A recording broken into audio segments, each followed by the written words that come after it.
do you think that Tun Daim is a sympathetic public figure? Him and maybe less so his wife. Do you think the public will see this and say, oh, I feel very sorry for Tun Daim? Not really. Not really, right? Why? Hi, welcome to Are We OK Podcast, the podcast that talks about public policies in ways which are relevant to you, the person on the street. My name is Ken Ming. And I'm Peter. So how's life? All good? We have almost 9,000 subscribers as we speak.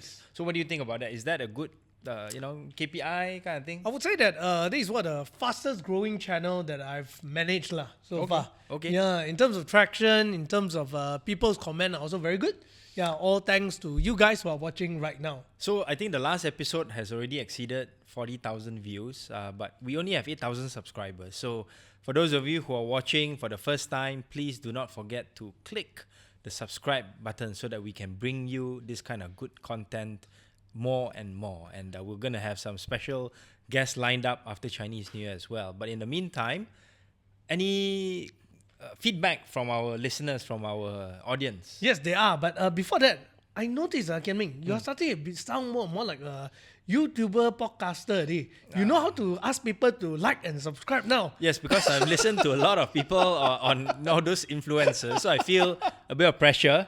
And this is a part of our collaboration in terms of getting the content out there, being able to monetize some of the content. So this is something that we all have to learn along the way. That's right. Ultimately, the content has to sustain itself, Correct, exactly. So I think one of the things that you guys can do is actually turn on the notification as well, so that you guys can know when's the latest episode coming out, and you get notification at the moment it's live. Yeah, so we're trying to do a little bit more systematic. I think the way our Taikos keluar sekejap do it. Record it, let's say, on a Friday, maybe a Saturday, and then get the episodes out on a Monday. That's something right. like that. Yeah, sometimes even throwing in some hot topics. If let's say it comes out and hot topics, maybe time, hot guests along the way. That's right. Yeah. Well, let's not waste time. Let's go into some of the comments by our audience. Yeah. Sure. Yep. So the first question here. Last week we talked about local councillor, and then from there are some people who actually ask, so how do we actually find out who is the local councillor in our area? A good question. So most of the local councils, at least those in Selangor, will have a listing of their Ali Majlis on their website. And for each Ali Majlis, they will specify which zone they are in charge of. And under each zone, they will say, okay, this taman, that taman, this area, that area, this kampung, that kampung. These are the areas that fall under this particular zone and this particular councillor. So what website do I go to? So for example, like for you, Kota Damansara, it will be MPPJ. And then you go into MPPJ website, the part where it says Ali Majlis. And then you click on that, there will be a PDF file that shows you the information. Right. So you will have their contact number, everything. Yeah. Their contact number, their handphone number, their email, everything will be there. Yeah. Whether or not they respond to the WhatsApp and all that, there's a separate question. But yeah, the numbers are there for you to get in contact with. I'm starting to think, right? Maybe they should put a KPI, some sort of a thing like response rate or something like that. Possible, but I think it's. Even if let's say there's a response rate, I can game the system. I can just say, okay, this guy WhatsApp me, I just say yeah means respond. That's true. A bit like the PADU system where you just register. You don't know whether they fill in the right information or not. But that's a separate topic. Yes. That's right. I think I'm gonna go into the website and check out my one so that they get them to fix my road. Yeah. Yes, you can fix your road. If there's light issues and all that. Yeah, that's the right person to talk to. Okay, the next comment here is about water and Singapore. So since we talk about water tariff increasing, right? Some people also ask this question. They say that, hey, I wonder how much Singapore is actually paying us for water if they are actually consuming Malaysian water, and any chance of actually readjusting the rate. Actually, for me, the issue of Singapore water and readjusting the rate is not that important because there's an agreement there. It's a point of political contention. Singapore buys the untreated water at a certain value, relatively low, but it also sells the water back to Malaysia at a relatively low value as well. So it's actually more important for me to see how we can actually increase the supply of treated water within the different states in Malaysia. And for the case of Singapore, it would be even to the extent of getting Singapore companies to invest in water treatment plants in Malaysia so that capacity in Malaysia can be increased. And then this issue of perennial issue of how much is Singapore getting in terms of the free water, in terms of the untreated water, low price, readjusting the price and all that doesn't become an issue anymore. Right. That I think is a more important way of handling it. So when it comes to this water issue, right, I've been hearing about it since young lah. My mother also always said that, hey, we actually sell water in Singapore at a very low price, and then Singapore sell treated water back to it as a high price.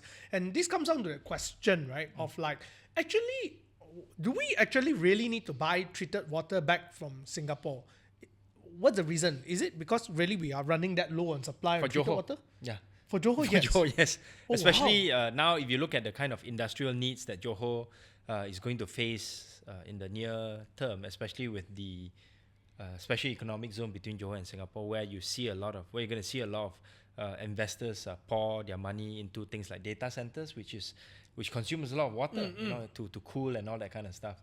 So if let's say we can have more investment in the treatment of water in Johor itself, then you're right. Singapore actually doesn't have to sell the water back. But again, that's part and parcel of the agreement.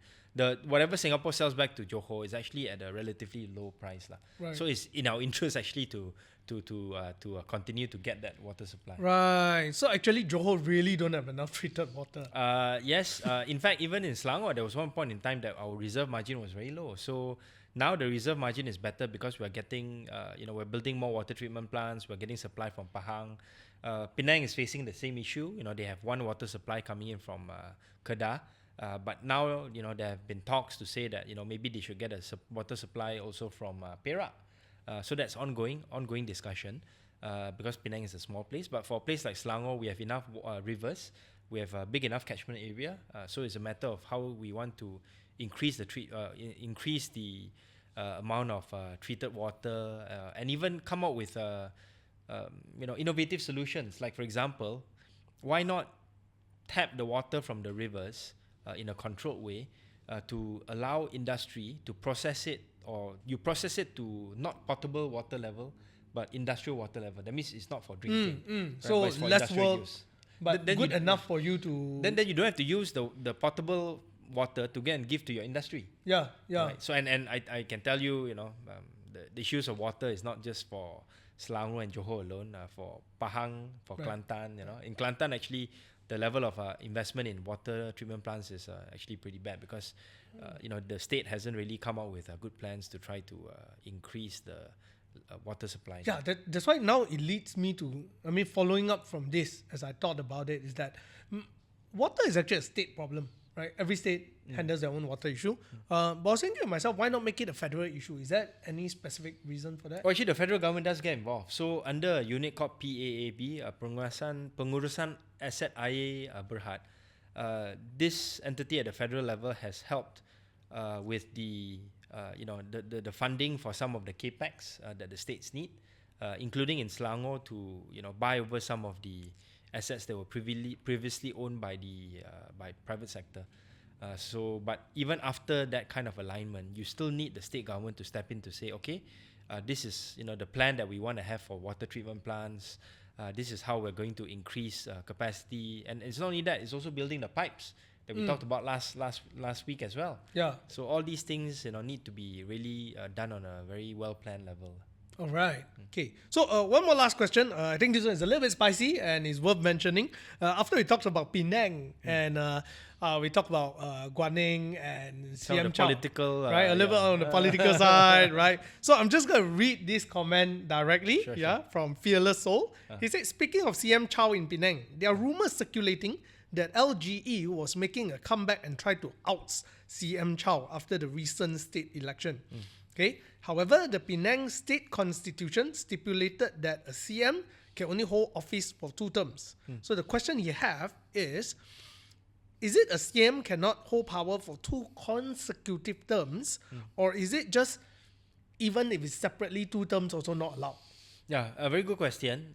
My reading of this, and this has been a reading that other constitutional experts have shared with me, is that it is 2 terms, not consecutive. Doesn't have to be consecutive. Oh. So if you serve for 2 terms, it means that you're not eligible to be a chief minister anymore. Oh, so forever not eligible lah. Yes, exactly. So of course, then some people will ask, because this particular enactment came in the middle of Guan Ying's term. I think it was probably in the second term, either the end of the first term or the beginning of the second term. Then, if that's the case, is it retrospective? That means if it came in at the in the second term, does it mean that he can have one more term to serve? That's right. That's right. So I think this is something that we shouldn't go to a stage where we have to test it, I think, because the principle is that at the time Guan Ying was coming to the end of his going to the end of his 2 terms, and then the understanding is that he would pass the reins off to someone else, and that someone else was Chow lah. So to try to sort of like play with the constitutional interpretation, I think goes against the spirit of why that particular constitutional amendment was introduced in the first place.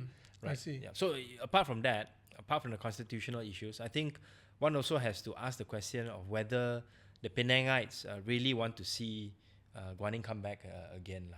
So I think this is something that's quite divisive, even within the DAP.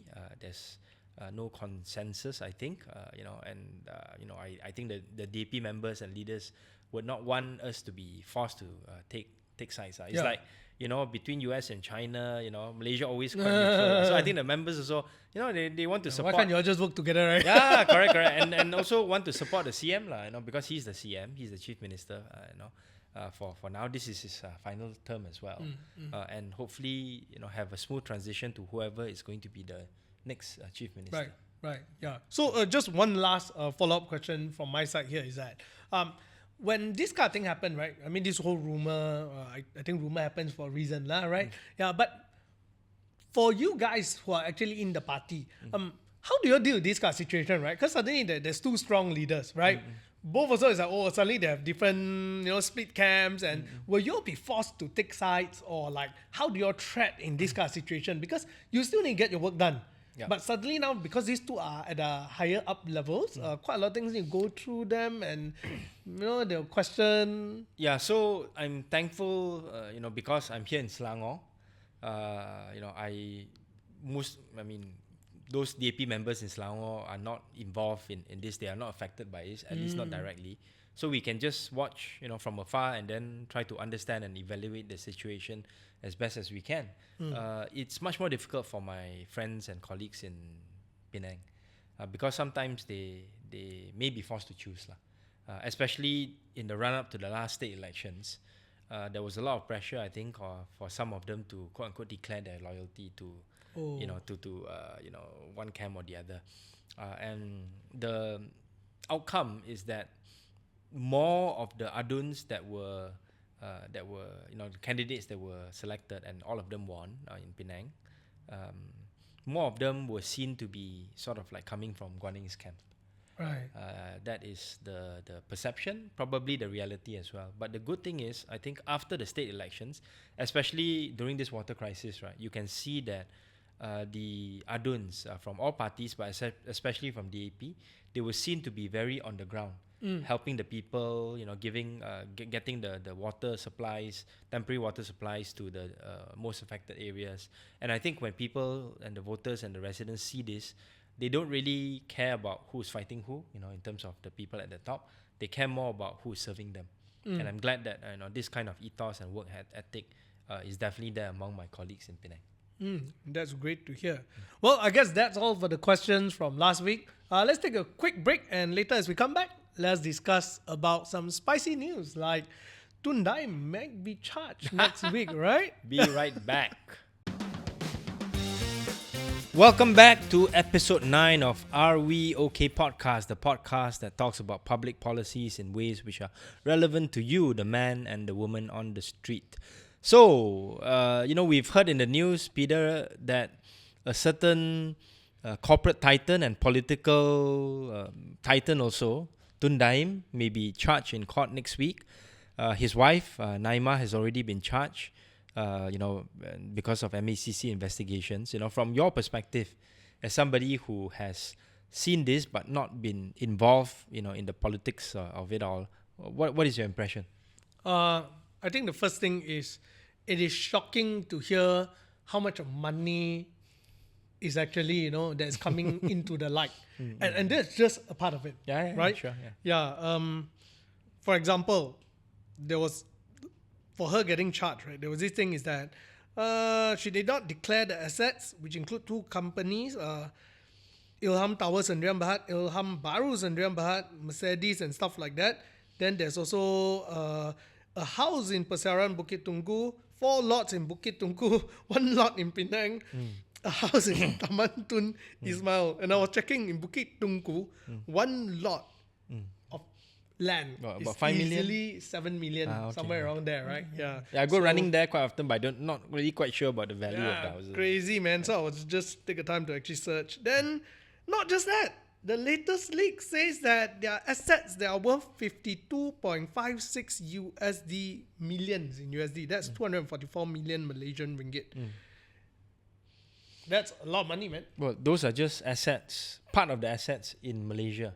Yeah. Right? There's also obviously overseas assets Yeah. that are in different jurisdictions, I'm That's sure. right, yeah. But actually, the thing that I really want to sort of like draw your attention to, right, is not so much the money. I mean, the money part and all this kind of revelation would obviously put Tun Daim and his wife Naima in a negative light in the larger population. And of course, everyone knows, have this impression that Tun Daim is quite a wealthy guy, before he joined politics and since then. But the more important political angle, right, is what do you think the masses, the rakyat, will think about this particular MACC investigation and also the charges against not just Daim but both of them? What do you think the rakyat is thinking right now? I think most of us feel that, is this really a witch hunt? Like, are you trying to send off a message to say that, like, hey, I'm going to make sure that you won't be able to do any funny act? I think especially after the Dubai move rumors, right? They say that there's a particular tune behind it, and that's the guy who's willing to put in the money. And now by seizing the asset, everything is literally telling you, you move your money. So basically, charge them, basically put an end, stop to any of these kinds of shenanigans. That's right, yeah. But, just my speculation. A cornered animal is the most dangerous when he or she doesn't have any options. That's true. So I'm also putting it out there as speculation that when you put too much pressure on these 2 individuals who are well connected and powerful and still have access to a lot of assets, right? They and maybe some of their supporters will think that there's no choice but to fight back and even maybe fight back harder, right? So this is something that I think we need to look out for, watch out for. The larger battle ahead is not been laid out properly yet, and of course the public focus on a lot of the legal stuff, on the challenges. And I just read that Tun Daim and his wife has discharged the lawyers who are defending them, so they will get a new defense team. That will be sort of like what the public and the lawyers and the journalists will focus on. But there's also this whole other side, whereby as they are defending, will they also fight back, right? So what do you think? Do you think this will happen? Looks like that is something that involving another Tun has been possible, yeah. Has been saying a lot about, like, because at the moment, I mean, from a right perspective, at the moment Tun Daim was charged, everyone's eye was looking at Tun Daim as well. Will he get into trouble?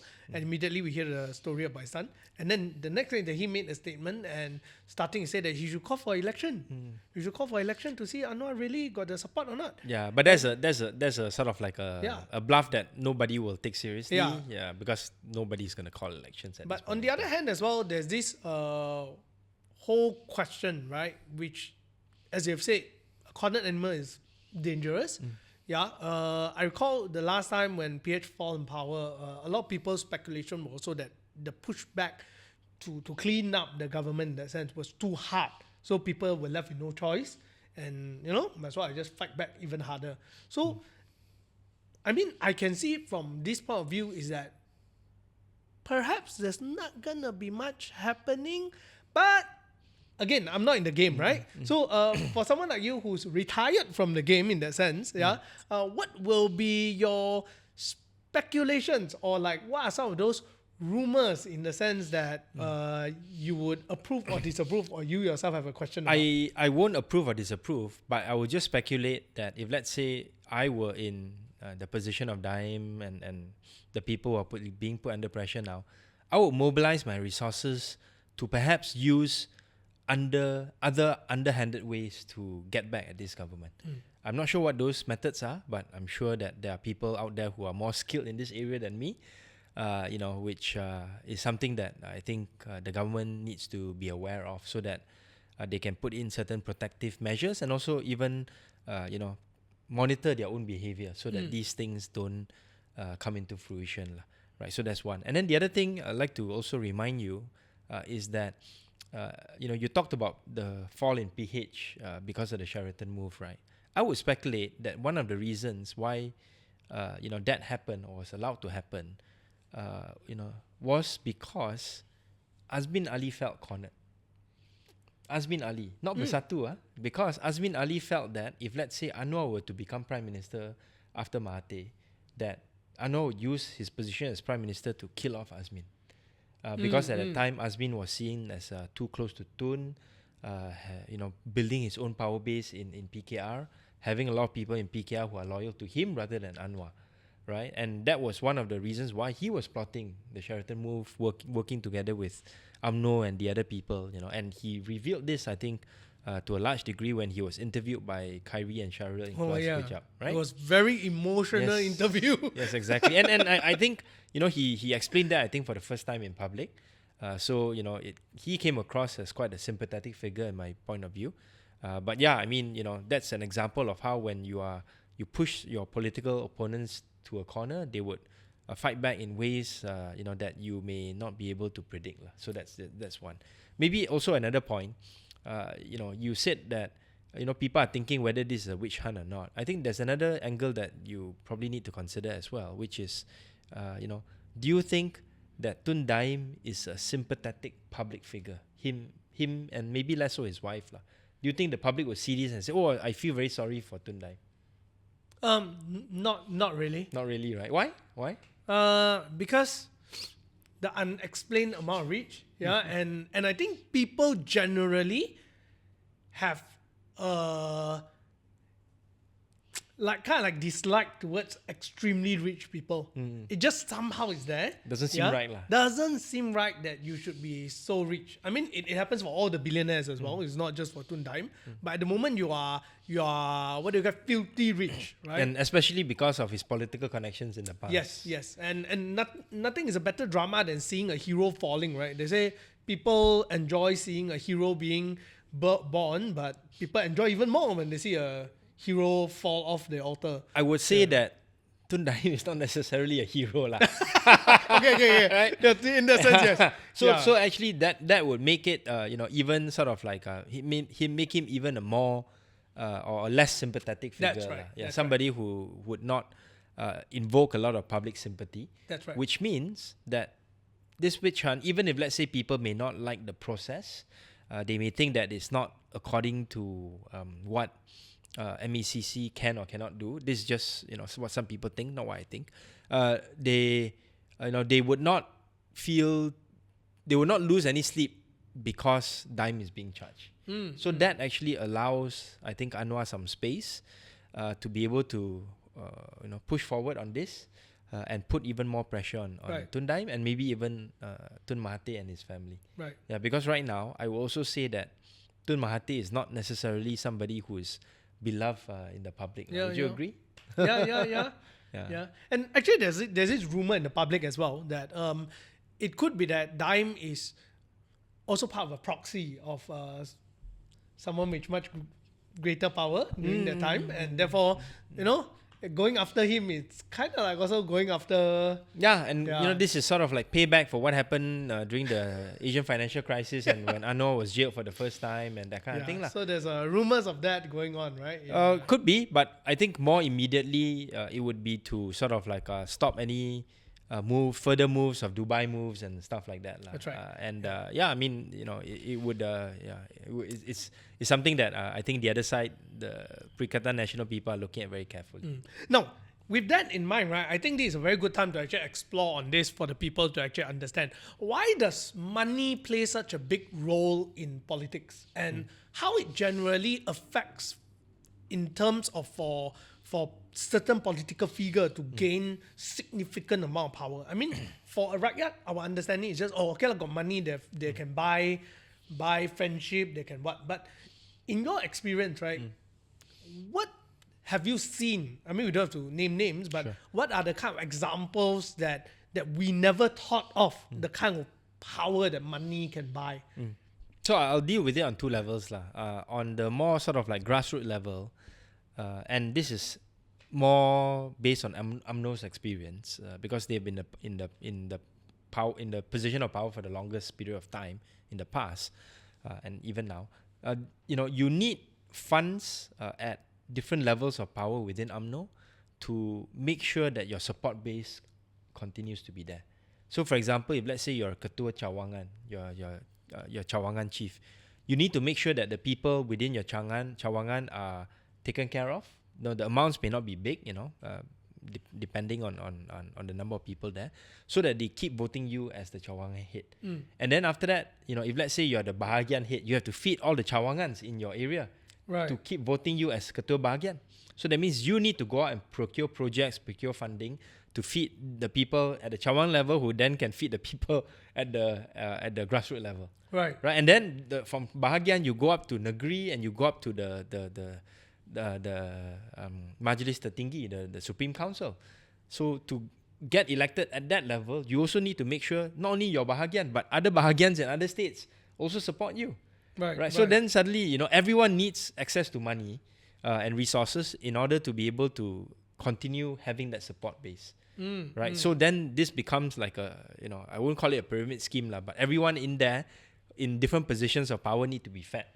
It's got a company lah. Every department must have their budget. Something like that lah. Yeah, but it's not like a company in the sense that for the company, their revenue sources are quite transparent. Come from blah blah blah, and then it flows downwards lah. Yeah. From here, in terms of politics, right? You don't know where the revenue sources are. It's not transparent. It's come here, right? So it suddenly becomes very complex and very confusing. Yeah. So there's two questions I will raise from there before we move up to the other level, right? The first question is that I've heard, like, for example, in rural areas like Kelantan and so on, some of the guys who cut my hair, barbers, right? They are from there, and then they tell me that, they truly support PAS, right? The reason being is because when they got a university entrance, PAS will give them 1,000 ringgit for scholarship, will give them like a rice for their home, and if let's say someone pass away, someone will just come and then give the money as well. Getting married, someone will just come to represent the MP and so on. So all this, I mean, like you say, it's not big amount, but it requires people to be full-time stationed there. It requires, even if you say 10 family, each family 1,000, that's still about 30,000 1 month. Yeah. So like when you look at it, in Kelantan area, I hear people talking about this. In the urban area wise, I don't really hear this. Yeah. So why is there such a big difference? And like for yourself, you're dealing with an urban area. Was there stuff like that? I answer that question first, and then after that you can tell me what your second question is. So we panjangkan this segment a bit. Okay, so for the example you gave, I think it's in Kelantan where, or perhaps even Terengganu now, where PAS has been in power for quite some time. So they have a mechanism for the distribution of this kind of help in emergency times. Actually, in Selangor, you also have it. For example, if let's say you register for a particular scheme, if you're over 60 and you pass away, this scheme Mesra Usia Emas, you can actually get 2,500 ringgit from the state government, right? But not everyone applies for it. Those who can afford it don't. But this is something that is also given on an institutional basis, right? And then the money is given to the family, usually 1,000 in cash first, and then later 1,500 will be given through a bank deposit. But the thing is, in places like Kelantan, Terengganu, the rural areas, right, the handing over of the money is more personal, right? You know that this one is a representative of the Adun or of the MP. Sometimes even the MP themselves go down to the ground. But in the urban areas, right, where suddenly there's like not few thousand, but let's say tens or hundreds of people who pass away on who are on a monthly basis who are eligible for this scheme, it's not easy to give that kind of personal attention. And even then, if let's say you give that personal attention, right, in a constituency where you have over 100,000 voters, that one or two is not going to make that much of a difference. Yeah, that's like your constituency, right? Yes, correct. Yeah. So how did you keep it personal then? No, I mean, you personal means you go for events, you go down to the ground for festive occasions and stuff like that. So there's also a different expectation for the Malay community. They really want the local representative to be there when somebody passes away, somebody is getting married and stuff like that. But I think maybe for the non-Malay community, especially those in the urban areas, that kind of expectation is not quite there. But I want to go back to that particular issue. Actually, UMNO could have done the same. And in fact, they probably did some of those things when they were in power at the state level in some of these areas. But usually, the delivery mechanism sometimes may not be so efficient. Meaning, you're supposed to deliver a certain amount, the amount may not be full, or the amount is go somewhere else, or and that's why over time, UMNO has lost a lot of credibility in these areas. One other thing that you also need to know, when I talk about the system where everyone needs to be taken care of, right? For PAS, they don't have that kind of system. PAS, they are very structured, they're very organized, but when the grassroots go out to go and do work, right, they don't expect to be paid. Oh. Right? So you don't have to have that same kind of funding structure. Of course, when you want to buy your bendera, when you want to buy your flags and bantings and all that, so you need to find funds for that. But the people who are doing the pajaking, who are going out to hang your flags and stuff like that, they do need to be paid. So in that way, PAS is more similar to one party in PH now, which is DAP. Oh. For volunteers, you know really volunteers. Yeah. I mean, of course, we try to cover their expenses, and, and also if let's say they want makan and stuff like that, we try to cover that. But when they go out to go and put the flags and stuff like that, because we were an opposition party for a long time, we didn't have the kind of resources to be able to go out to pay people, whereas the other side had. Right? So that's why I think from a sort of like funding perspective, DAP and PAS, we also don't need the same kind of resources that UMNO has. Your second question. Okay, so which is where the money come from? So this part is quite interesting because it also relates to the Political Funding Act that MPs are trying to propose right now, right? I've been hearing a lot of rumors. Yeah, I've even spoke to certain very, very rich people that they don't say it, but it's acknowledged that nearing election terms or even on normal days, they will have to cut checks and either even give by cash. Usually cash is preferred, yeah. and so the money is actually more than what we know that is floating in this system. And I've also heard a lot of things about like when cash is being delivered, the numbers doesn't tally because people who are involved and so on. Yeah, so can you explain this whole funding mechanism? Sure. I'll explain to the extent I can. So, people donate at different levels for different reasons.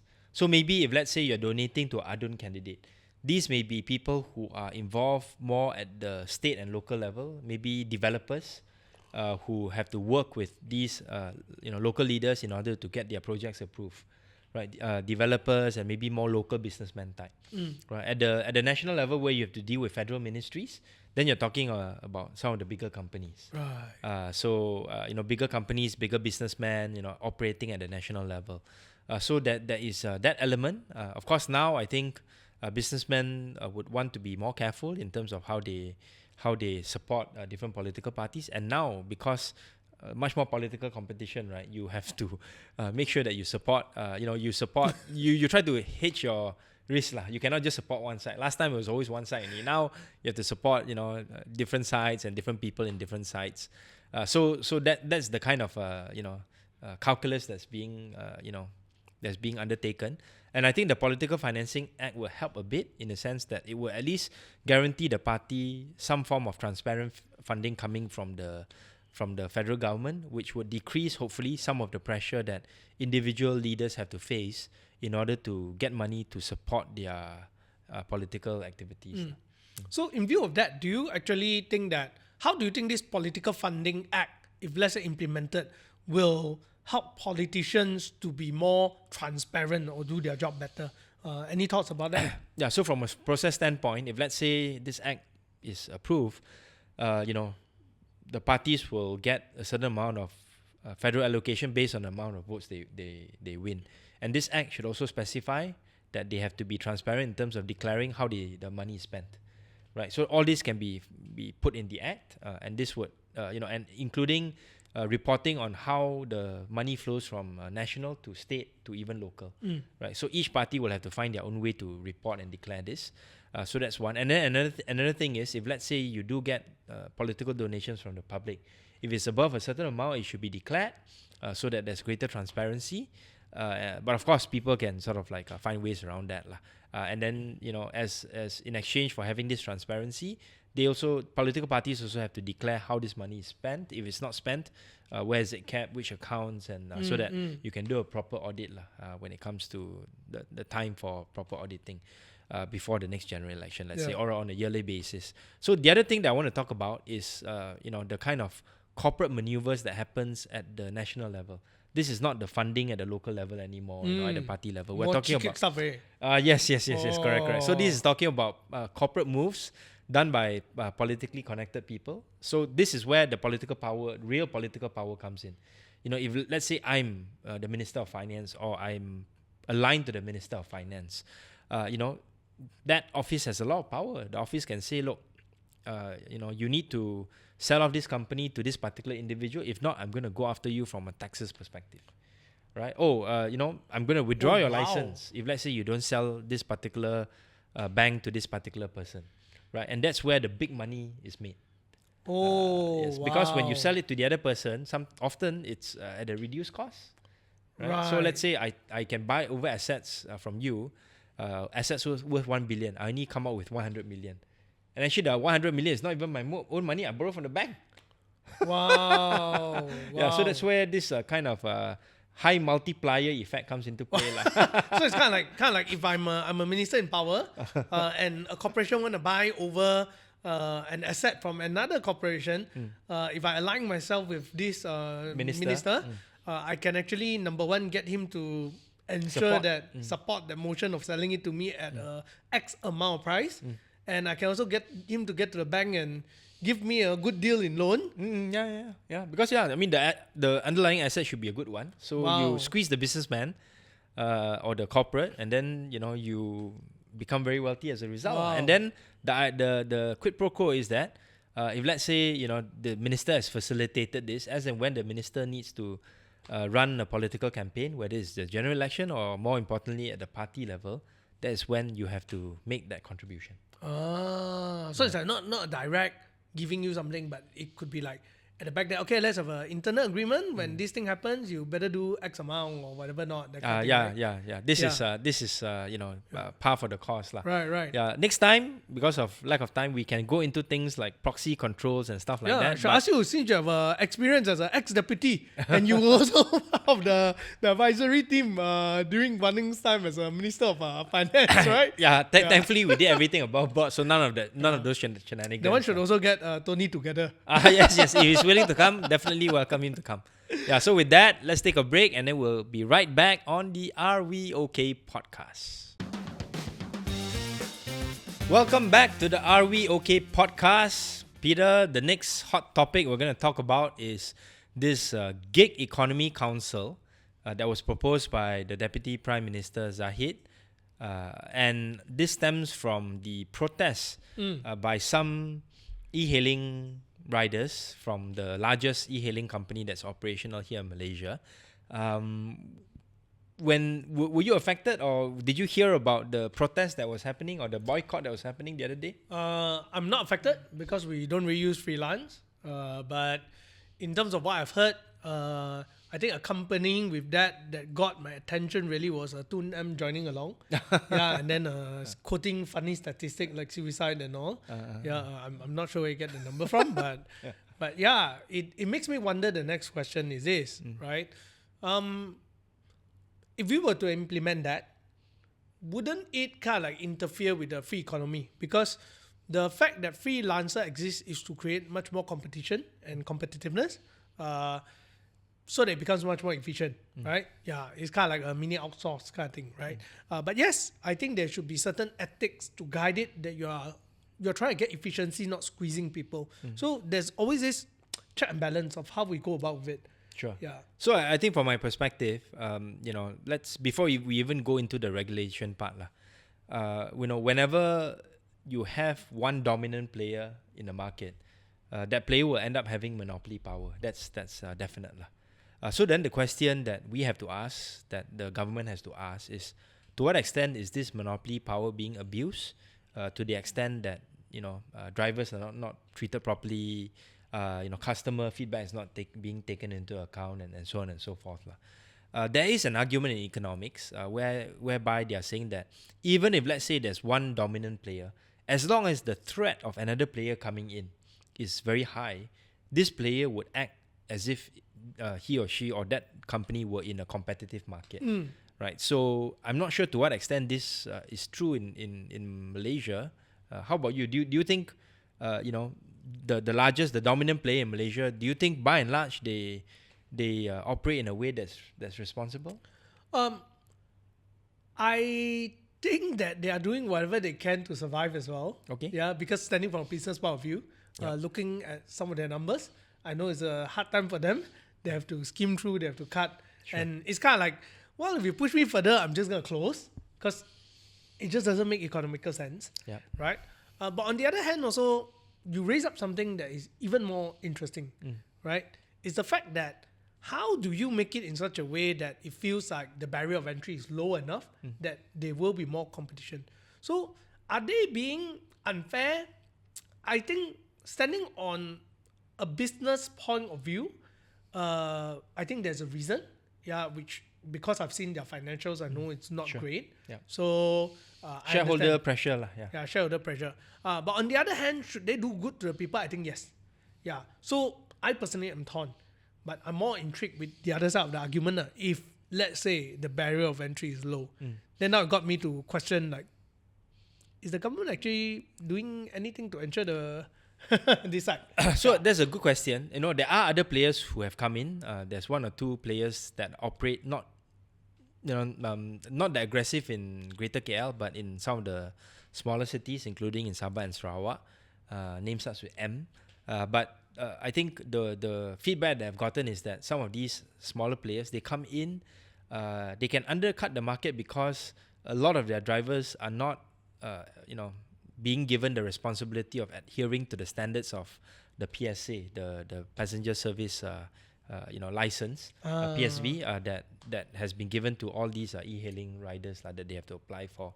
So this is again a regulatory issue. I think this is something that's managed at the Ministry of Transport level, and I'll come back to that when we talk about the Gig Economy Council. And I think for the e-hailing sector in Malaysia, as far as I can see, that the drivers will always complain, and I think they have legitimate complaints sometimes because it's hard for them to get and reach the level where they can get the bonus. Sometimes surcharge pricing is not high enough because they're stuck in the jam for a long time, But then on the other side of the coin is, if let's say surcharge pricing is not high enough, then if you let it go higher, then the passengers will complain. Yeah. Right? And then suddenly, one or two ministers will come and say, I want to cap the surcharge. Right? Which is what happened for the previous Minister of Transport, right? Correct. So there's always this kind of balance lah. But I think we need to look at it from a longer term structural perspective. It's always easy to sort of like go to one side and try to appear quite populist, but without understanding the underlying issues, and also without really seeing or understanding the cases where some of the requests of the drivers has been sort of like listened to. And I'll give one specific example. One big problem that many drivers, e-hailing drivers, face is queuing for passengers in KLIA, because it's a long queue, blah blah blah, that kind of stuff. So this company actually came out with a system whereby you can actually put your name in the queue. Then the company will actually tell you, you need to wait an estimated 1 hour. If you don't want to wait, then you balik lah, and then you go back empty. But if you want to wait, then you go to a mama that's there, and then that you have to wait for 1 hour. So you rest, you minum kopi, go to the toilet, and then it's quite accurate. So after an hour, you get a passenger, you pick up, right? Go. But I would say this lah. I think one thing that is not quite fair, which is not easy to solve from a pricing standpoint, is 65 ringgit from anywhere in the Klang Valley to go to the airport, right? I think that price has not been revised. If I'm going from Serdang, which is much closer, 45 minutes, it's still 65 ringgit. If I'm going from Kepong, which is another 30 minutes away, it's still 65 ringgit. Yeah. Right? So I think these kinds of price adjustments should be taken into consideration. Yeah. And here's where actually there's another part of it that I thought here's where Rafizi mentioned one thing that I thought was quite meaningful. He said, yes, gig economy is good, but it shouldn't be your first choice. I think it's, for me, when I read it, nowadays I try to read in between the lines, right? Yeah, because doing stuff with you more. Yeah. So I can't read it as like, because Zahid wants this council thing, and his answer is basically, yeah, cool to have, but I think the underlying problem is not really that, because like you say, it's never going to be solved. Yes. Yeah, because if you increase the price, then consumer is going to complain. Lower down the price, they are going to complain. So there's no perfect answer. The thing is that also let's look at basic economics. It's a matter of supply and demand. We have already come to a stage in Malaysia where literally the easy way out of finding a job is Grab. Is or whatever e-hailing or whatnot lah, right? Because delivery, it's just so easy. It doesn't require any specific skill set. So just a driver's license or either motorcycle or that's right. car. So supply and demand is exactly there. There's more and more supply of driver. I think it's just natural that the price is going to go down, right? So is there a way that something that the government is doing to encourage people to go beyond just doing this, right? Because it needs to correct itself, right?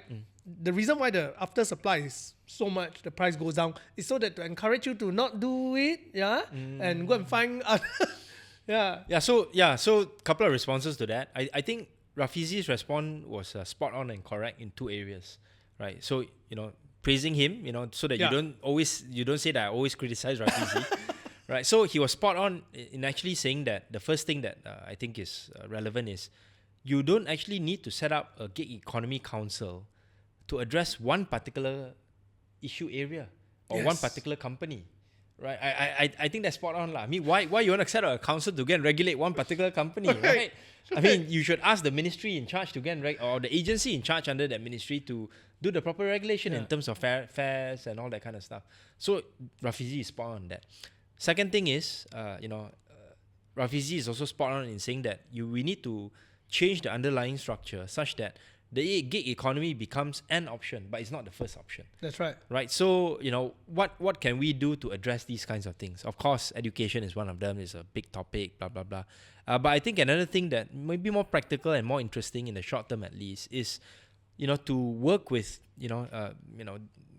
Grab, or whoever is the dominant player next time, that you can actually upskill some of their workers to go on to do different things. That's right. So if let's say, some of them show an aptitude to think around with cars and vehicles, they may want to upskill themselves to get a certification to open a car workshop, right? Some of them may be very good at sort of like knowing how to game the fare system, right? Going out at certain times, blah, blah, blah. You can maybe upskill them to do some sort of big data analytics kind of thing. Yep. Right, because the range of drivers are so wide, they are very skilled people, and then those maybe not so well educated, right? So this is where I think technology also comes into play, whereby Grab can actually work with different research institutions, including academics, whereby they come out with a system. Okay, this is my pool of drivers. We get a sense of how many of them actually want to transition away from this. So that this becomes only one part of their job, not their main job. So it's opt-in lah. And then from this pool, you do some sort of a skills assessment, right? What they're good at, what are their strengths. And then after that, you do a pairing in terms of giving them training in the skill areas that they are assessed to be good at. And then you track whether we can match them with jobs. And then you track what they do after that. Yep. Right. So then it becomes an academic study before and after. And then if let's say, there are certain areas where the transition is actually very successful, then you try to enhance that and replicate and then enhance it.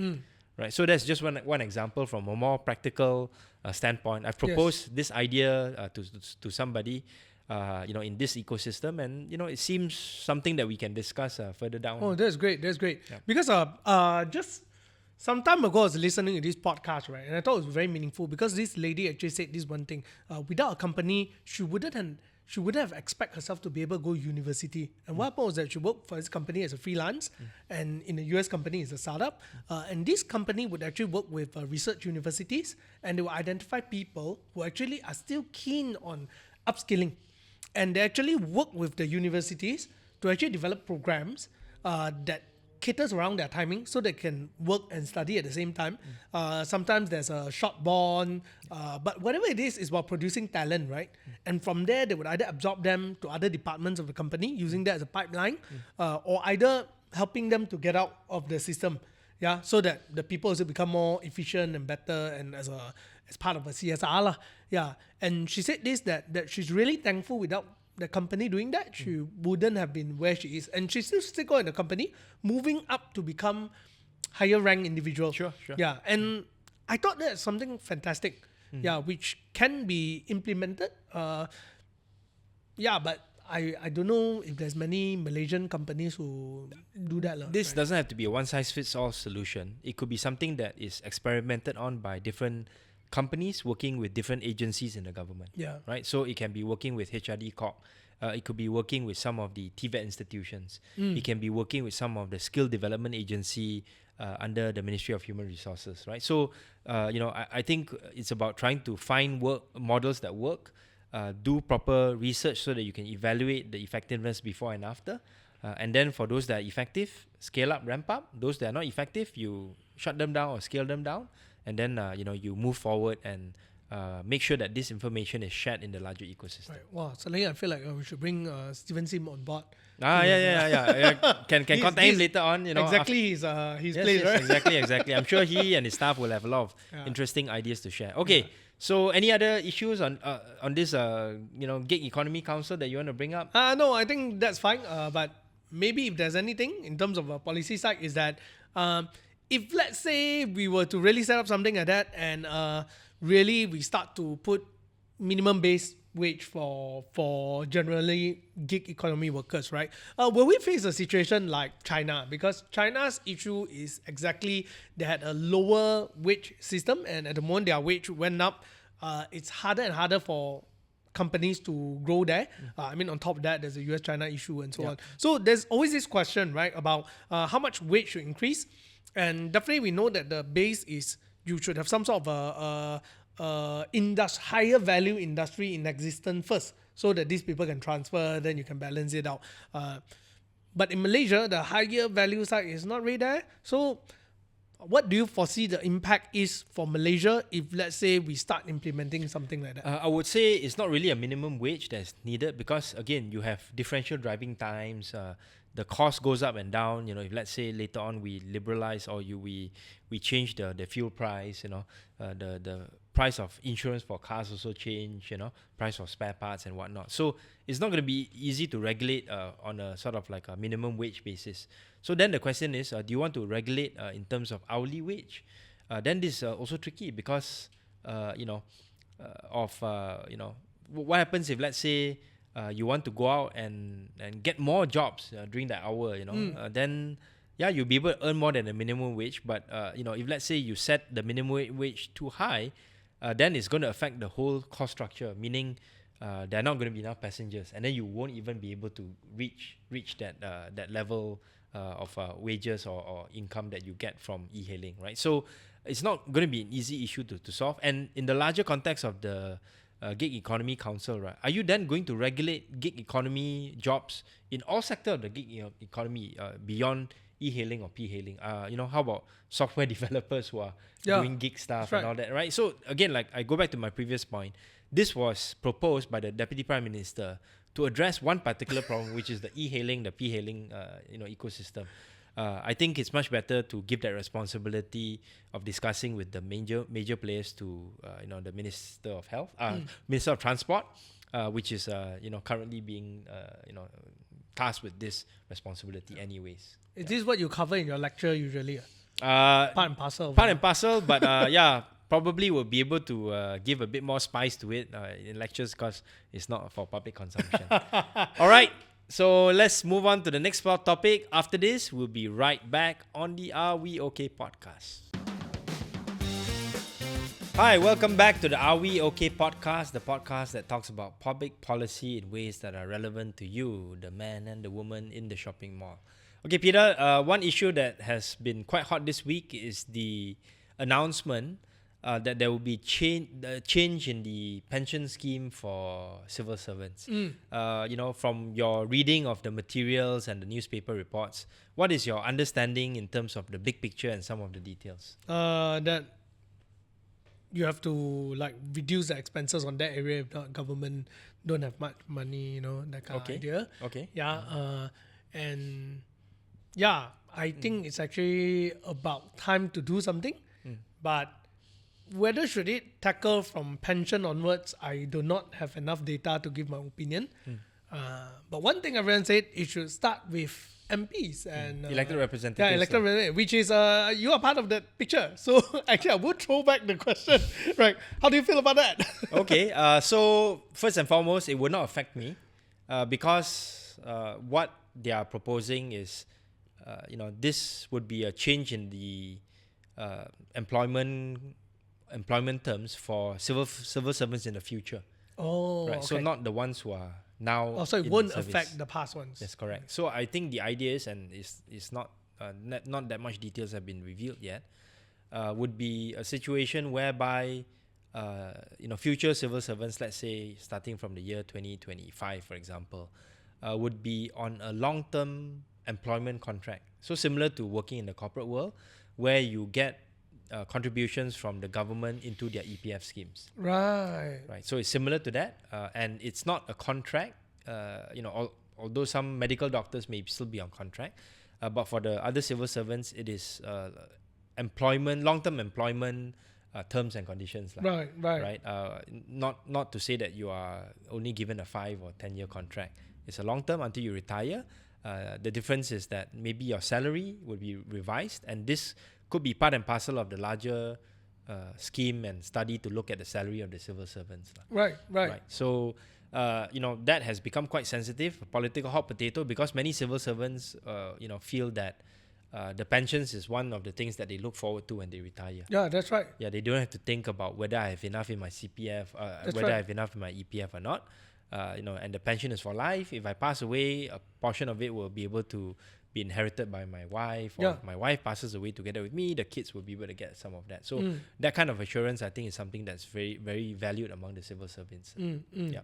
So I think on my part, I would also want to add that if let's say the government wants to introduce this, that it might also be useful to say that I'm also going to increase your salary, right? So if let's say I increase your salary, the pensions burden become less, so that I can also decrease my pension expenditure, then it becomes something that's I think more fair to the civil servants. Yeah. So if I increase your salary, it also means that your EPF contribution from the government also increases, which means your savings in the EPF will also increase as well. Right, so this may be something that I think can be sold more attractively to the civil servants. Your allowances may also be increased depending on the fiscal room that the government has. So this is part and parcel of a larger restructuring of the civil service. I also want to add a few things which I think the government has not addressed so far, which is when you change the benefits that are given to the civil servants. That's the money part is probably the most important. But there are also a lot of other things that in the system that the civil servants are not happy with. I'll give you a few examples. Promotions. Many civil servants are not happy with the promotion process because they feel that those who curry favor with bosses, those who are seen as to be want to angkat the boss, so to speak, they are the ones that get promoted, not the ones with the skills, not the ones who are hardworking. That's the impression of some civil servants. And I think if, let's say, a better process can be put in place whereby promotions are more merit-based, I think many civil servants, especially the junior ones, would be quite receptive of this, including those who are coming in new. Second thing is, I think many civil servants also want to be upskilled and train themselves, better train themselves, to apply for masters or PhD programs that are sponsored by the government. Right now, there is an allocation for that, but the system is very cumbersome. Even to, let's say, apply for a Chevening or Fulbright scholarship where you get funding from external bodies, you have to get a lot of approvals from different, bosses within the system. Oh, wow. So if let's say that process can also be improved, many of the civil servants, I think, especially among the PTD officers who are very influential, will also be quite happy with that lah. What is PTD? PTD is the sort of like cream of the civil service. Those people who are going to be your KSUs, your TKSUs. What do you call them? This is pegawai tadbir dan diplomatic. Oh, yeah, PTD lah. So this is I got quite a few friends for that. Exactly. Oh, they're like the management trainee of. Correct, of the civil service lah. Right. So other things such as, for example, many of the teachers, they want to be transferred from one place to another because of family reasons and whatnot. And they find that the system is not very transparent. Right. So is there a way by which you can improve the system, improve the transparency, where teachers can actually, have some sort of a portal where they can do swaps and things like that, right? All this requires some level of creativity and innovation. And I think this needs to be put together with the larger package to, reform the incentive structure for the civil servants. Yep. So I'm going to put you on the hot seat since you were ex-deputy, and then you're ex-MP. Firstly, there's a lot of questions online, right? How much does an MP and minister make, and the pension part and so on, right? From different things that I read, from state is a different pay for aduns, and then but minister is quite fixed. Actually, all this is public information in the sense that there's an act called the Akta Saraan Ahli Parlimen. This is the this the act that spells out the pay as well as the salary. The pension benefits of an MP, and also there's an equivalent at the adun level lah. So all this is out there. I don't want to throw out a figure because it differs for different positions, and also depending on length of service and so on and so forth. Right. Some people, some politicians actually are eligible for pensions both at the federal and the state level because they have had two positions. So it may seem like quite a lot, especially to the man on the street and lower level, lower level civil servants. But I do think that if let's say this reform were to be applicable to civil servants, it also should be applicable to MPs moving forward, whereby an MP would be contributing to to EPF and stuff like that. But with one caveat, and we've talked about this on a separate program on your show, Mr. Money TV, that we should have some sort of a career transition plan for former MPs, so that they don't hold on to their position for longer than necessary, right? So if let's say the government can actually put in certain plans and procedures, similar to what some sports ministers in the past and current one is doing in terms of preparing athletes for a post-competition career, right?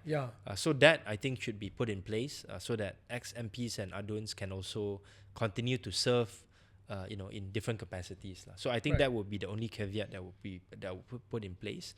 And I also think that whatever changes that needs to happen from a pensions perspective, right, it will take a bit of time to actualize, because this involves changing a lot of the kind of current paperwork and also HR resources within the JPA, and also, if I'm not mistaken, there needs to be a constitutional amendment, in terms of framing the changing from pensions that are defined benefit, which is your pension that's paid out every month, to a defined contribution, which is what you would be used to if you're contributing to EPF.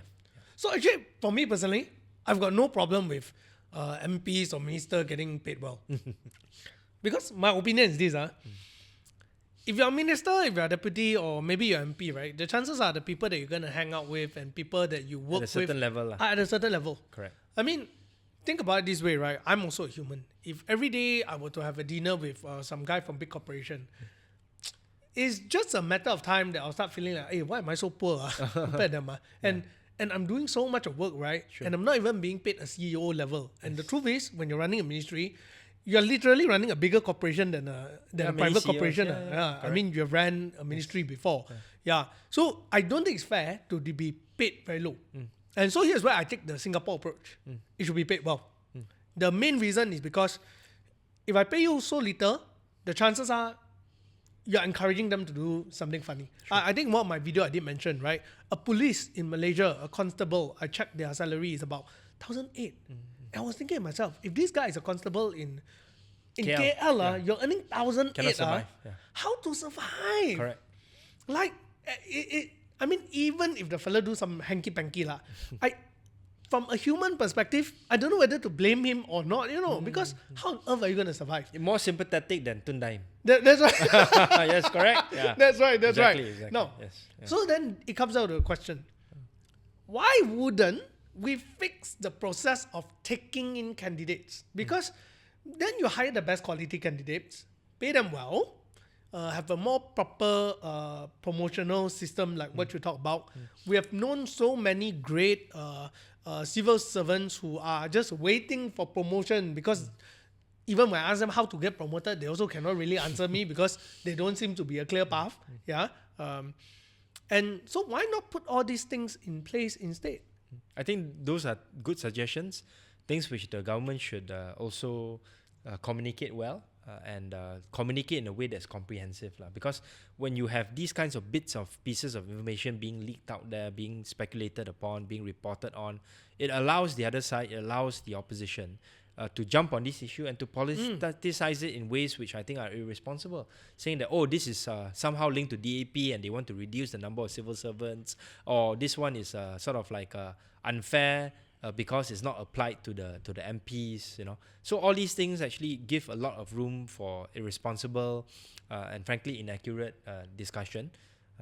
I would have preferred it if, let's say, the government came out with a more with a better with better details, with a more comprehensive HR restructuring plan from a salary and also promotion standpoint and other benefits, and then have a proper communications channel. So in this regard, I actually pity Fahmi Fadil quite a bit because what he's been given with is actually quite tough. Actually, is this actually a leak information and caused a big issue, or was it like government actually came out and explained it while it's half baked? I don't think it was government came out with a proper explanation. I think it was something that was floated up somewhere, and then suddenly everyone had to go and respond to it, including the DPM, including PM. Right. So I'm not sure where this came from. I need to go and check. But yeah, definitely the communications process could have been made much more coordinated. Right. I think Fahmi probably need to have a emergency how to deal with media protocol or explanation protocol. I think the emergency procedure has to be updated every time. Quite kasihan also. Starting with his cabinet colleagues. Quite kasihan also. Yes, correct. Not easy. Yeah. So at least he doesn't have to handle the digital portfolio now. He just focuses on the communications portfolio. Okay, last question is this. If currently, because the speculation of why government is doing this is because the lack of money and so on, or like to prevent future lack of money financial constraints. Right? Financial constraints. But if you're talking about only implementing this to, moving ahead, it doesn't really affect immediate financial issues. It's just gonna be a future thing, right? I mean, it doesn't affect anything much. I think this is where the government should be given credit, because the benefits to the government coffers will only be felt later on. Maybe even by a different government in power.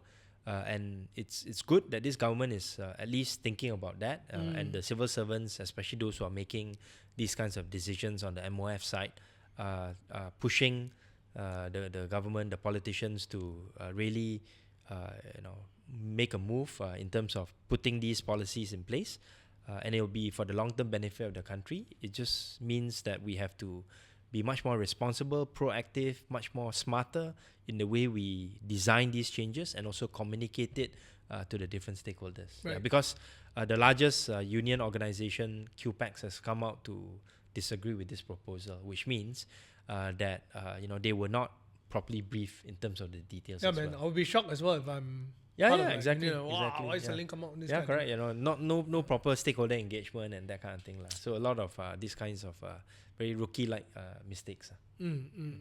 Okay, so let's finish that discussion and then we'll come back and talk about the dual language program right after this. Welcome back to the Are We Okay podcast, our final segment on episode 9, where we're going to discuss the dual language program or DLP, which has been in the news of late, but not as hot as some of the other topics that we talked about. Yeah, Peter, just wondering, have you shared this? I'm not sure whether you shared this information before in your shows. You have kids? Yes. How old are they? 5 and 2. Okay, so preparing, 5 years old will be going to school soon. That's right. So, what do you understand by this dual language program, policy? That's, Confused. Confused, Yeah, okay. because I tried to search for a lot of information about it. The only time that I have a slightly clearer picture about how confusing it is when I asked one of our part-time staff who just graduated from high school, right? And he said that his school program is DLP. Yeah. But Probably a school in PJ lah. probably a school in, yes, correct, a school in PJ. But he said that there are certain places it's half of the school implement. There are certain places that it's like they don't implement. So it's kind of like he also don't know how does it work. Yeah. And I'm like, huh? Then it's kind of like I sent my kid there like by luck, like as a parent. Sure. I feel very insecure lah.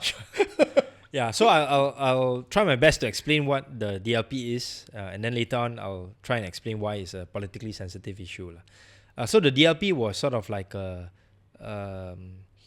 compromise to the policy of teaching science and math in English, which I'm not sure whether you still remember. That was implemented when Tun Mahathir was still Prime Minister. Yeah. Right. So it was controversial for in many ways, and I think with some experience and some hindsight, I do think that policy was badly implemented and badly thought out for a couple of reasons. I think the main one is that many teachers who knew how to teach science and math may not have been proficient in teaching them in English.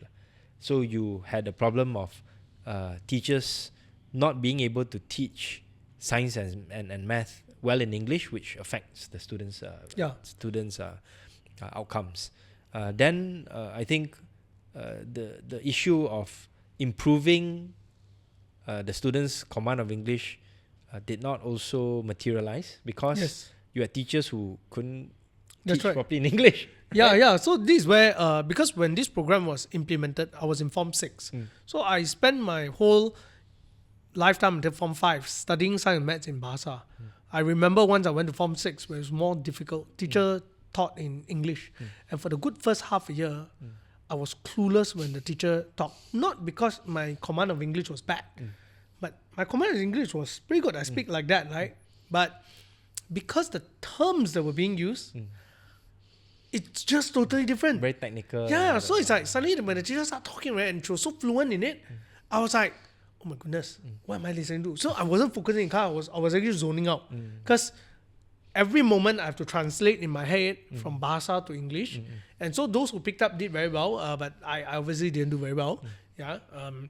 But yeah, I remember it was a struggle. And when I asked my staff, the part-time staff, he also told me this one thing. Although his school is DLP, but there are many teachers who actually their strikes and their class is conducted in Bahasa because they themselves are not proficient in English. Correct.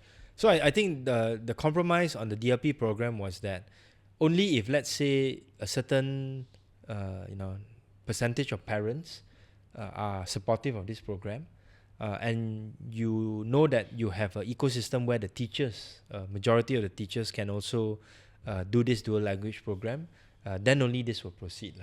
And I think so far the implementation has been limited to a certain number of places, mostly in the English-speaking parts of the urban areas, whether it's Klang Valley, Ipoh, and this Penang, but the numbers are probably getting less and less, and I think the chances of this being ramped up in the future is not going to be very high because of those underlying issues we talked about just now. The other thing that I want to bring up is why is this a politically sensitive issue because it involves the issue of language, right? And if let's say you are giving the perception that you're allowing another language to be equated on the same level as Bahasa Melayu, BM, then you'll provoke a lot of political backlash, lah. Right? So that's why this issue has to be tread upon very carefully by the Minister of Education. She has come out to say that the DLP policy remains as status quo, even though some people want to take it away. And I think it will also be in a way hard to take it away because there's a small group of very influential people who are lobbying for it, who want to see it continue, at least even if it's on a very small scale. So that's in a nutshell what the DLP program is about. Right.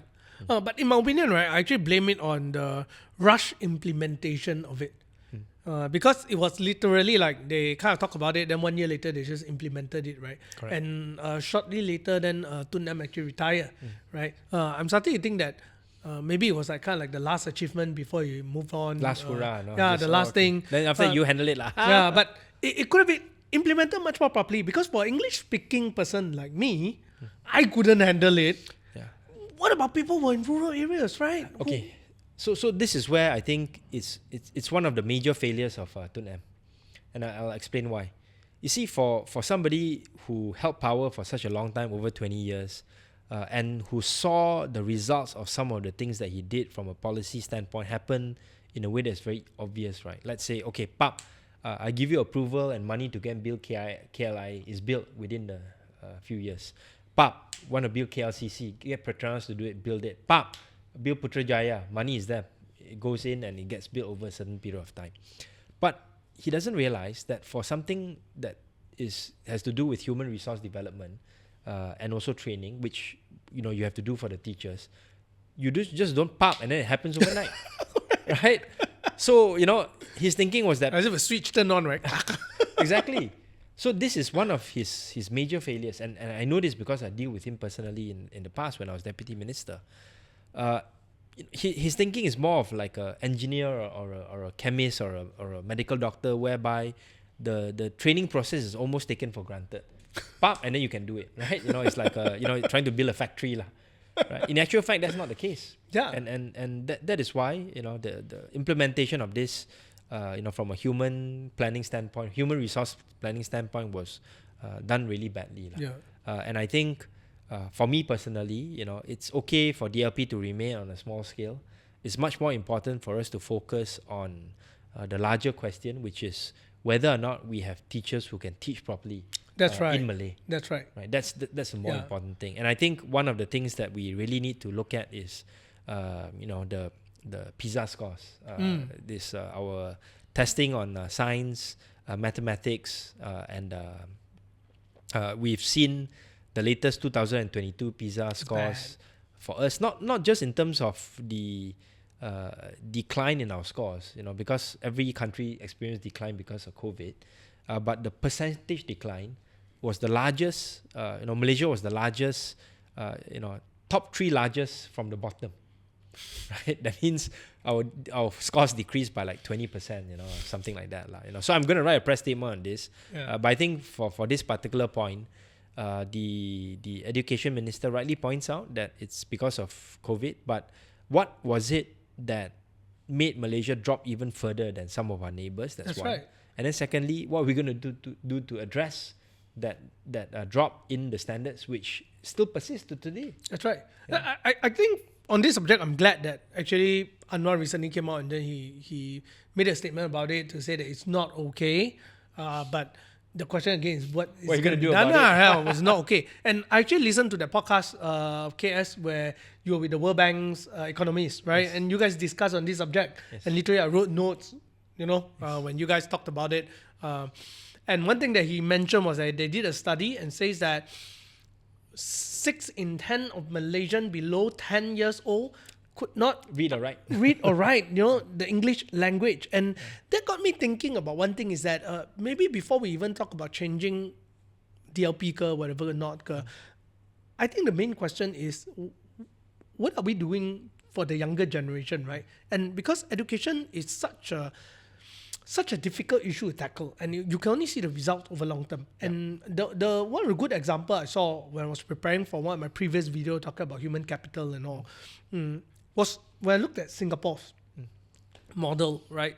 Yes, there's this huge question about them making English the national language and so on, but I'm more keen on how they actually integrated their whole education system to be more wholesome in their opinion.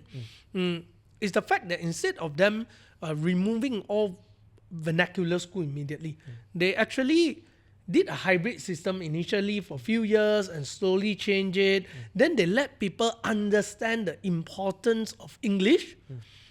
And over a generation, then people were like, yeah, I think we should just do it in English, right? Yeah, so with vernacular languages being taught as a second language. that's right. It's not like you shove it in my throat, because at the moment you shove it in your throat, you can't blame. People are gonna have a reaction. Yes, like don't say Malay nationalists or whatever not, right? Even my mom will feel that like, yeah, you cannot remove Chinese, Dongzhong, that stuff, right? I think the idea is that maybe tackle it from the younger generation, like I was looking at the budget 2024, they were talking about like having schools pre-primary, nurseries and so on. And I was thinking to myself, right? I was looking around. That time I was looking for nursery for my child. I haven't seen a government nursery around me. Yeah, but I haven't seen. You get it. You get what I mean, right? I've seen government primary school, but I've never seen government daycare. I've never known about. I don't even know where to find information, and I'm wondering like, are they even equipped? And questions like that. They're run by different ministries. Ministry of Unity has a network. So should they be more like streamlined and well planned? Agree. I should be all under Ministry of Education. But yeah, I mean, sometimes it's different jurisdiction. The Ministry of Rural Development also has nurseries, taskas that are located in the kampung areas. So yeah, it's then there's private sector as well. So this becomes a pretty complicated issue. Probably we should have a separate show where we invite a couple of guests to talk about the education issue in greater detail, so that they can also share. Maybe ex-teachers who are familiar with the system. People who are, let's say, in the Teach for Malaysia ecosystem, because they would have experience in those schools. And yeah, I mean, policymakers in this space that are, I think, willing to come on to our show and talk about education. And then maybe even have some sort of education conference together with other strategic partners. The reason why I want to talk about this more holistic discussion is that when it comes to education, everyone thinks that they are an expert. Yeah, that's true. Because everyone has been to school. Yeah. Right? It's not like, let's say if I'm studying nuclear physics, right? You're not going to come in and say, hey, you should teach nuclear physics this way, because most people would not have gone through that. That's right. But if, let's say, you want to talk about education, everyone has an opinion on how to improve the education system, right? Yeah.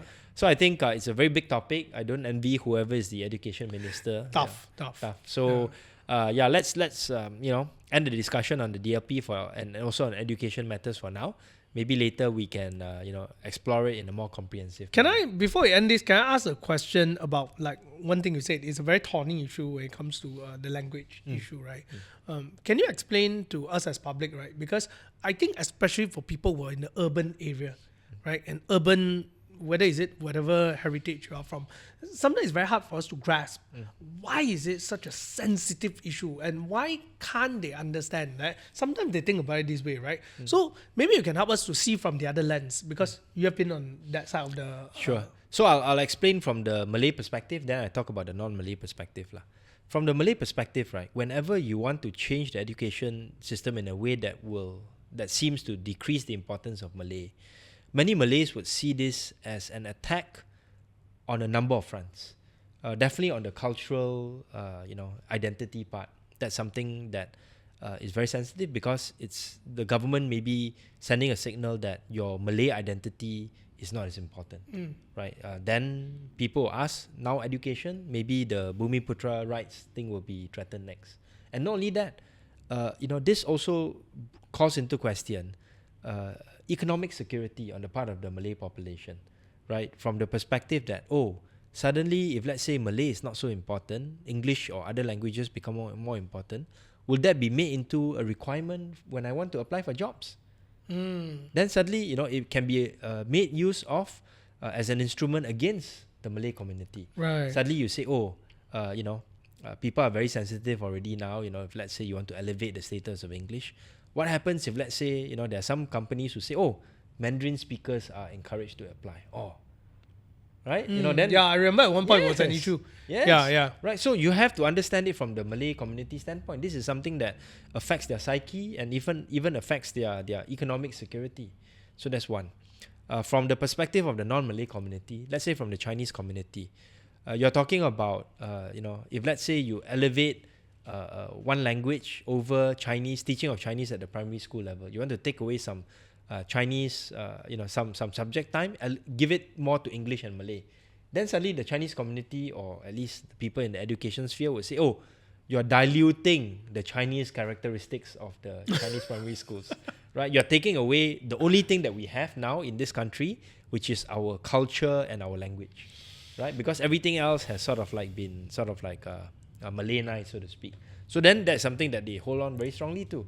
I think similarly to the Indian Tamil speaking community, that's also something that they want to preserve in terms of their culture and this kind of a viewpoint, and it's a tough and thorny issue to handle. And sometimes we also forget, in the midst of all this, Sabah and Sarawak have a different view. Right? Yes. Sarawak, they are fine with having Malay as the main medium of instruction, but they are also very comfortable with having English as occupying an important part, because many Sarawakians, including the Bumi Putra community, don't have the same kind of attachment to the nationalism part of the Malay language, right? Because that's something that was quote unquote exported to them, exported to Sabah and Sarawak. Yeah, that's right. So it's a language that is spoken by the majority of Sabahans and Sarawakians, but they don't see as necessarily something that is very heavy on the cultural attachment part. That's right. Because the majority of, let's say, the Sarawakians who are natives, they don't speak Malay as their quote-unquote native language. Their vernacular or native language would be Iban, Bidayu. That's right. And even then, there are dialects within these, the Iban and Bidayu That's right. community that, that's spoken differently. And then you have the Klabits, the Barrio Highlands and all that. So they will be speaking their own native languages as well. So that's why I think we need to take into account the different perceptions of this language issue from different communities. Yeah. So the reason why I asked that is because I think that it's very important that we actually, before we tackle any issue, especially in Malaysia, I think we need to see from different lens. Yep. Yeah. Regardless of whether you think you're right, or whatnot, you need to understand that it is not as simple lah. Yeah, because I know after this there'll be a lot of people leaving comments. Then they'll say like a lot of funny stuff, right? It's okay, yeah. Before that, I just want people to know that it's not as easy, and for Malaysia to unite as one, and the most important thing is actually understanding from different point of view. Yeah, and then being able to slowly integrate it, right? Yeah. And I will end this by giving an example from one of my favorite books that I studied in my English literature class when I was in Singapore. It's a book called To Kill a Mockingbird by Harper Lee. Right? Have you read it before? Good book, right? Great. So one of the main lessons that the main character Atticus Finch teaches to his kid Scout, Scout, is that in order to understand another person, you really have to put yourself in the skin of the other person or walk around in the shoes of the other person. Then you be able to understand why this person is the way he or she is. And I've been fortunate enough to be able to hang around different people of different communities, whether it's the Malay community in Bangi or friends from Sabah and Sarawak when I visited there, and even members of the Indian, the Chinese community that maybe see things differently from me. Right, so by being able to walk around in their shoes, I understand their own frustrations, and I try to empathize with them as much as I can, and then also to see how this can translate to public policy in ways which can really improve the delivery of these public policies to the lives of all these different communities. Yep. So I think that's a good way to end episode 9. We'll see you at the KL PODFEST that's happening next weekend. There's going to be more information that will be provided in the show notes below. Come and support us on the 3rd of February, 6:30 to 8 p.m. at the PJPAC Performing Arts Centre. We'll see you there in One Utama on the 3rd of February. Support the KL PODFEST. Yeah. So are you excited of the coming PODFEST? Yes, and we'll have a special topic to discuss and to highlight certain things to you guys, drawing you behind the curtain. All right. So we look forward to see you guys there at KL PODFEST. Do go and get your tickets.